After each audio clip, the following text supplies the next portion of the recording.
संघ लोक सेवा आयोग यानी यूपीएसएससी परीक्षा 2022 का मंगलवार को अंतिम परिणाम घोषित हो चुका है, जिसमें मुरादाबाद के ठाकुरद्वारा तहसील इलाके में रहने वाले मोइन मंसूरी ने परीक्षा उत्तीर्ण करके जिले का मान बढ़ाया है। इसको लेकर जटपुरा गांव में रहने वाले मोइन के घर और गांव समेत समूचे तहसील क्षेत्र में खुशी का माहौल देखा जा रहा है। दरअसल संघ लोक सेवा आयोग ने सिविल सेवा 2022 परीक्षा का परिणाम जारी कर दिया है, जिसमें ठाकुरद्वारा तहसील के जटपुरा गांव में रहने वाले मोइन मंसूरी ने भी परीक्षा उत्तीर्ण की है। आपको बता दें कि मोइन मंसूरी एक मध्यम वर्गीय परिवार से हैं। उनके पिता यूपी रोडवेज में संविदा चालक के पद पर तैनात हैं। मोइन मंसूरी ने बीएससी की परीक्षा सुल्तानपुर दोस्त गांव स्थित राम गोपाल सिंह डिग्री कॉलेज से हासिल की है। इसके साथ ही मोइन ने दिल्ली में कोचिंग ज्वाइन कर यूपीएससी की तैयारी की है, जिसके बाद घोषित हुए परिणाम में मोइन ने 296वीं रैंक हासिल की है। मोइन मंसूरी ने मीडिया से बात करते हुए कहा कि इंसान की सोच बड़ी होनी चाहिए। उन्होंने गुर्बत में रहकर पढ़ाई की, पैसे भी नहीं होते थे। उनकी मां अपनी सेविंग मनी से रुपए देती थी। बता दें कि मोइन मंसूरी ने साइबर कैफे भी चलाया था और बैंक से लोन लेकर दिल्ली में कोचिंग सेंटर में दाखिला लिया, जहां छोटे से कमरे में रहकर उन्होंने बड़े सपनों को साकार किया, जिन्हें अब यूपी कैडर में चुना गया है। मोइन ने इस कामयाबी का श्रेय अपनी मां को दिया है, साथ ही अपने गुरुजनों का इस कामयाबी के पीछे हाथ बताया। उन्होंने युवाओं को मैसेज देते हुए कहा कि सोच बड़ी रखो और संघर्ष करते रहो, एक दिन मंजिल मिल ही जाएगी। मैंने अभी हाल ही में घोषित यूपीएससी द्वारा 2022 की सिविल सर्विसेज परिणाम में 296वीं रैंक हासिल की है। मैंने अपनी प्रारंभिक शिक्षा तक्षशिला शिशु वाटिका जलालपुर से प्राप्त की है। 10th की एजुकेशन मैंने एसएसएम इंटर कॉलेज जटपुरा से प्राप्त की है। साथ ही आरएस इंटर कॉलेज से 12th की शिक्षा ग्रहण की है।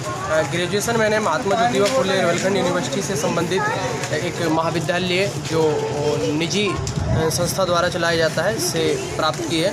उसी दौरान मैंने साइबर कैफे का भी कार्य किया और अपनी कुछ जमा पूंजी इकट्ठी की और साथ ही बैंक से लोन लेकर जो भी मेरा पैसा बना उससे मैंने कोचिंग के लिए दिल्ली गया और दिल्ली में कोचिंग के दौरान ही जब मेरा जो जमा पूंजी थी या जो लोन का पैसा था वो समाप्त होने लगा, तो वहाँ पर मौजूद एक एनजीओ अतिया फाउंडेशन में मुझे एडमिशन मिल गया और वहाँ के फाउंडर साहिल खान और उनकी फैमिली के द्वारा जो मुझे सपोर्ट किया गया, तो उसका इस मेरी सफलता में एक बहुत महत्वपूर्ण रोल है। साथ ही मेरे सीनियर आसिफ भैया 2019 IRS ऑफिसर, उन्होंने भी मुझे हर पल हर दम अपने एक छोटे भाई की तरह रखा और मुझे प्रॉपर सपोर्ट किया। और मैं युवाओं को संदेश देना चाहता हूँ कि इंसान से बड़ी कोई चीज़ नहीं है। आप अपने सपनों को बड़ा कीजिए, डरिए मत। अगर आपने कोई सपना बड़ा देखा है तो देखिएगा, उसको पूरा करने के लिए आपके अंदर वो जज्बा और वो जुनून होना चाहिए।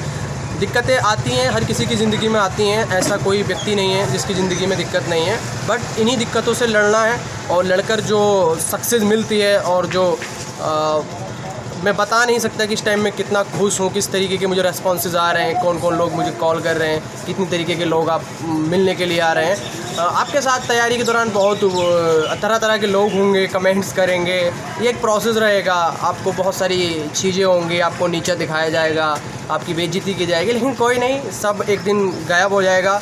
आपकी मेहनत, आपका जज्बा इस सब को समाप्त करने के लिए काफ़ी है। तो मेरा युवाओं के लिए यही संदेश है कि बस आगे बढ़िए, एक सपना देखिए और उसको पूरा करिए, चाहे कुछ भी हो जाए, कोई दिक्कत नहीं है। लोगों को अगर 50% परेशानी है, आप 80% झेलिए, 100% कामयाबी किस तरीके से जाता है जी?